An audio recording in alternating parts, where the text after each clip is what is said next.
মঙ্গলবার দুপুরে রাজ্য পুলিশের প্রধান অর্থাৎ মহাপরিচালক অনুরাগ ধানকারের মৃত্যুর পর নানা প্রশ্ন উঠছে, কিন্তু এমন একটি কঠিন পরিস্থিতিতে পুলিশ প্রশাসনের উপর যেন একটা নীরব ঝড় বয়ে যাচ্ছে, এটা যেন দৃষ্টির আড়ালেই রয়ে গেল।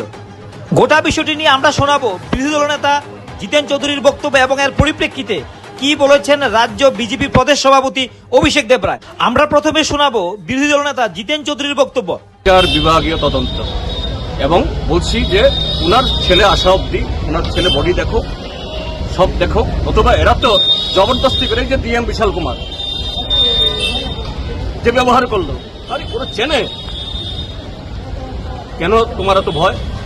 আরে আমরা দেখতে এসছি, আমরা তো এখানে অন্য কথা বলিনি। তো এখনই প্রমাণ করে এই যে কতিপয় যে প্রসঙ্গত যে এই কি বল বসংবাদ কিছু অফিসার আছে যাতে মেরুদণ্ড বিক্রি করে ফেলেছে, এরা এটাকে লুকাতে চেষ্টা করছে।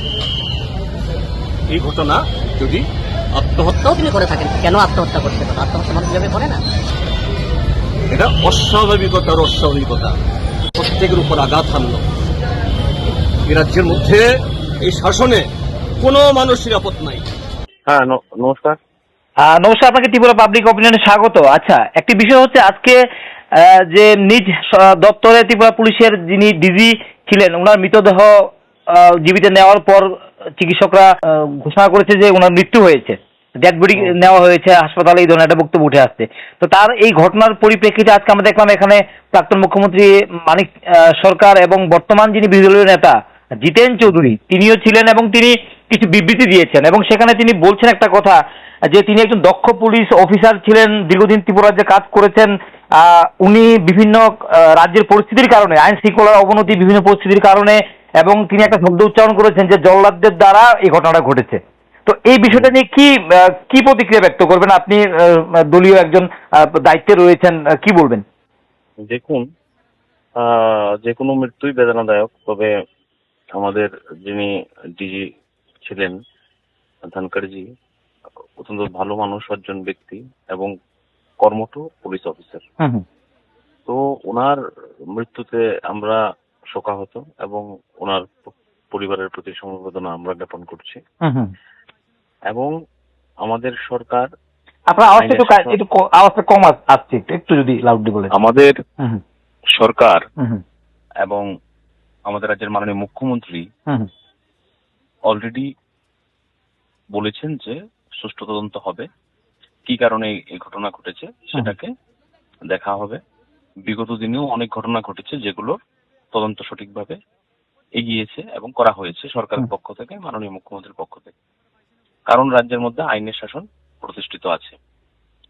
এবার যেটা বলছেন ওনারা, অ্যাকচুয়ালি জন্ম মৃত্যু ও রাজনীতি করতে ছাড়েন না মার্ক্সবাদী কমিউনিস্ট পার্টি। তো আমাদের একটা ধারণা ছিল বা রাজ্যবাসী চায় যে একটা সিনিয়র নেতৃত্ব এইভাবে কিভাবে সমাজকে, রাজ্যকে মিসলিড করতে পারে। অত্যন্ত দুর্ভাগ্যজনক বিষয় যে শুধুমাত্র রাজনীতির জন্য মৃত্যুকে নিয়ে পর্যন্ত রাজনীতি চাপ যদি দিয়ে থাকে, চাপ ওনারা দিয়েছেন। উনি যে ইডিয়েট বলেছেন তার জন্য উনি অত্যন্ত দুঃখ পেয়েছেন এবং অত্যন্ত প্রেসারে ছিলেন। উনি একটা এসপি কে বলেননি, পুরো পুলিশ প্রশাসনকে উনি ইডিয়েট বলেছেন, কিছুদিন আগে ক্রিমিনাল বলেছেন, এবং বেআইনি কাজ পুলিশের মাধ্যমে করানো, ললেসনেস তৈরি করা রাজ্যের মধ্যে ওনারা যখন ছিলেন খুন সন্ত্রাসের উপর ভর করে করেছে। এই ধরনের চাপ ওনারা দিতেন, তো ওনারা জানেন কিভাবে চাপ দিতে হয়, কিভাবে কি করতে হয়। আমাদের সরকার তো স্বচ্ছভাবে চলছে। পুলিশ এরকম কোনো থানা নেই যেখানে গিয়ে আপনি এফআইআর লেখাতে পারবেন না। আপনি দেখবেন অনেক মন্ডল প্রেসিডেন্ট পর্যন্ত অ্যারেস্ট হয়েছে, অনেক বড় বড় নেতৃত্ব পর্যন্ত অ্যারেস্ট হয়েছে। সিপিএম আমলে একটা ঘটনা পারবেন দেখাতে? আপনারা পারবেন না। তো এই ধরনের ঘৃণ্য নোংরা রাজনীতি থেকে বিরত থাকা ভালো। রাজ্যের মানুষ জানে যে ওনাদের মানসিকতা কি, এবং আমিও তীব্র ভাষায় ধিক্কার জানাই এই ধরনের মানসিকতা। এবং ওনাদের কাছ থেকে এই ধরনের কিছুই পাওয়া যাবে এটা তো এক্সপেক্টেড, যে ভালো কিছু তো আশা করা যায় না তাদের কাছ থেকে। আচ্ছা, এর মাঝখানে একটা বিষয় আমরা নজরে এসেছে যে ওয়েস্ট ডিস্ট্রিক্টের যে ডিএম ডক্টর বিশাল কুমার, ওনার সঙ্গে আমরা দেখলাম যে প্রাক্তন মুখ্যমন্ত্রীর এটা নিয়ে প্রশাসনের উপর সঙ্গে রাগ করেছেন, কিছু বলতে চেয়েছেন যে তাদেরকে এখানে অ্যালাউ করা হচ্ছে না কেন বা কি, এই বিষয়টা নিয়ে কি কিছু আছে আপনাদের কাছে কিছু? শুনুন, আমিও তো গেছি ভেতরে, খুব কনজাস্টেড। ওনার পরিবারের লোকজন সেখানে ছিল, পুলিশ অফিসাররা সেখানে ছিল। আমি যখন গেছি আমাকে তো এইভাবেই বলা হয়েছে, আমি তো রিয়েক্ট করিনি। কারণ ওই রুমে এত কনজাস্টেড ছিল, এবং আমি যদি আমার সঙ্গে 5 জন 7 জন 10 জনকে নিয়ে ঢুকি ওই রুমে, ঢোকার তো জায়গা নেই। ওরা তো ওদের কথা বলবে, কারণ এই জায়গার মধ্যে একটা যে ছোট রুম, এখানে আমি আমার সঙ্গে 2 জন গেছে, তখন তারা বলেছে যে বেরিয়ে যাওয়ার জন্য 2 জনকে, ওরা তো বেরিয়ে গেছে দলের বড় বড় পদাধিকারীরা, তারা কারণ পরিস্থিতি ওরকম ছিল ওখানকার। এবং আমিও তো বেশিক্ষণ ছিলাম না, গেছি দেখেছি, কথা বলেছি ওনার মিসেসের সঙ্গে, সঙ্গে সঙ্গে আমরা চলে এসেছি সমবেদনা জ্ঞাপন করে। তো এটা তো ফ্রাস্ট্রেশন, পলিটিক্যাল ফ্রাস্ট্রেশনের আউটব্রাস্ট, এবং তারা মানে ক্ষমতায় যে নেই সেটা এখনো মেনে নিতে পারছে না 8 বছর পরেও,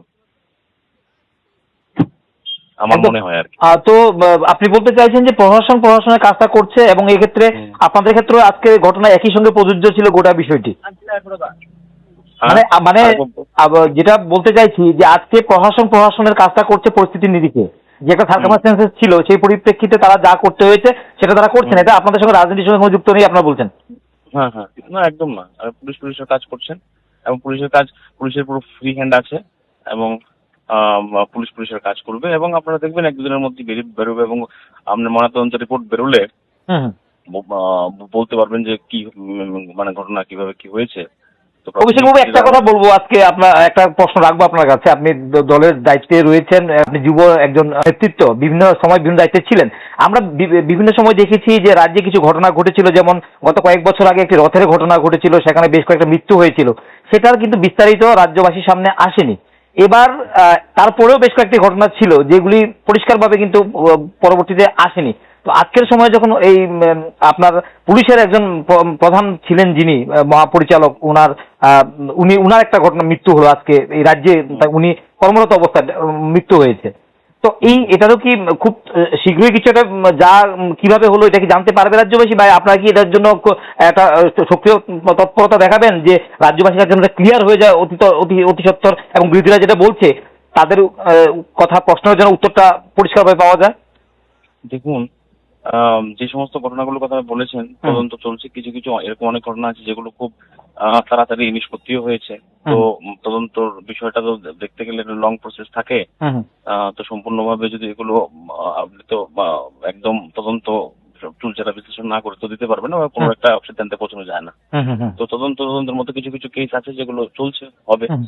আর যেটা আপনি বলছেন এটা তো এরকম, এটা তো মানে পুলিশের ডিজি, তো মানে 110% এসুরেন্স আমরা দিতে পারি সঠিক তদন্ত হবে, এবং সবাইকে জানানো হবে যে কি বিষয়, কেন এরকম হয়েছে ময়নাতদন্তের পর। এবং পুলিশের তরফ থেকে মাননীয় মুখ্যমন্ত্রী বলেছেন যে এরা যেন একদম খুব ফাস্ট এবং সর্বরকম দিক দিয়ে দেখে চুলচেরা বিশ্লেষণ করে তার রিপোর্ট যেন দেওয়া হয়। একদম ধন্যবাদ আপনাকে আপনাদের সঙ্গে থাকার জন্য। নমস্কার।